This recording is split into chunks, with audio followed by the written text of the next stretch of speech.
Lingguhang pagbasa sa Biblia.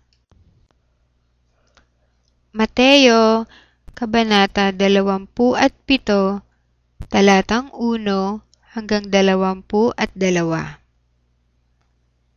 Nang mag-umaga na, ang lahat ng mga punong saserdote at ang matatandang lalaki ng bayan ay nagsanggunian laban kay Jesus upang patayin siya. At pagkatapos sa kaniya, dinala nila siya at ibinigay siya kay Pilato na gobernador.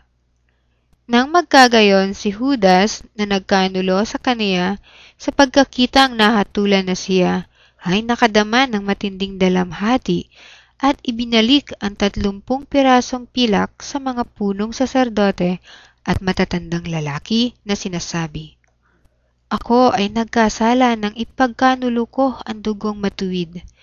Sinabi nila, "Ano iyan sa amin? Ikaw ang bahala riyan."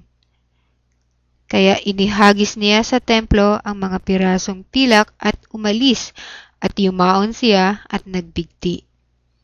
Ngunit kinuha ng mga punong saserdote ang mga pirasong pilak at sinabi, "Hindi kaayon ng kautusan ang ihulog ang mga iyon sa sagradong ingatang yaman, sapagkat ang mga iyon ay halaga ng dugo."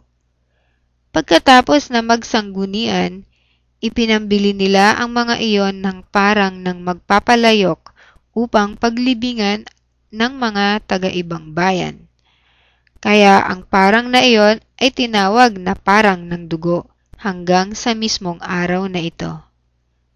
Nang magkagayon ay natupad ang sinalita sa pamamagitan ni Jeremias na propeta na nagsasabi, "At kinuha nila ang 30 pirasong pilak, ang halaga ng tao na hinalagahan, ang isa na tinakdaan ng halaga ng ilan sa mga anak ni Israel, at ibinigay nila ang mga iyon para sa parang ng magpapalayok ayon sa iniutos ni Jehovah sa akin."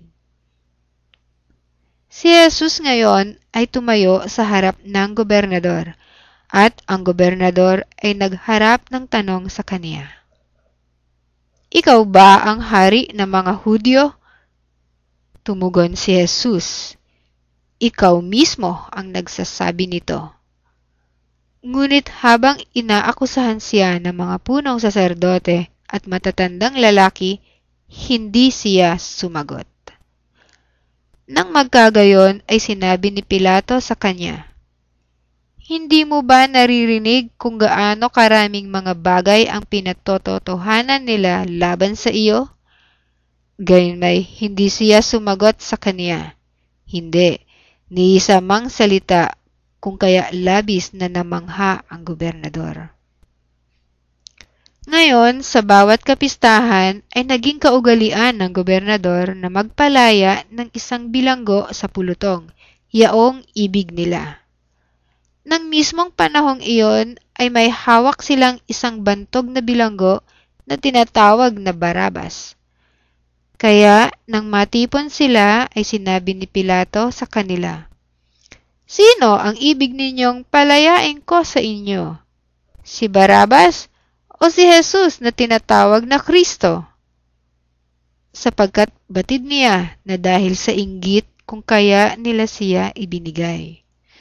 Bukod dito, samantalang nakaupo siya sa luklukan ng paghatol, ang kaniyang asawa ay nagsugo sa kaniya na sinasabi, "Huwag kang makialam sa taong matuwid na iyan, sapagkat labis akong nagdusa ngayon sa panaginip dahil sa kanya."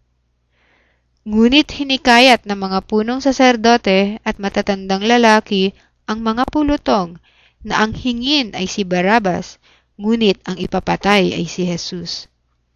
Ngayon, sa pagtugon ay sinabi ng gobernador sa kanila, "Sino sa dalawa ang ibig ninyong palayain ko sa inyo?" Sinabi nila, "Si Barabas." Sinabi ni Pilato sa kanila, "Ano kung gayon ang gagawin ko kay Jesus na tinatawag na Kristo?" Silang lahat ay nagsabi, "Ibayubay siya."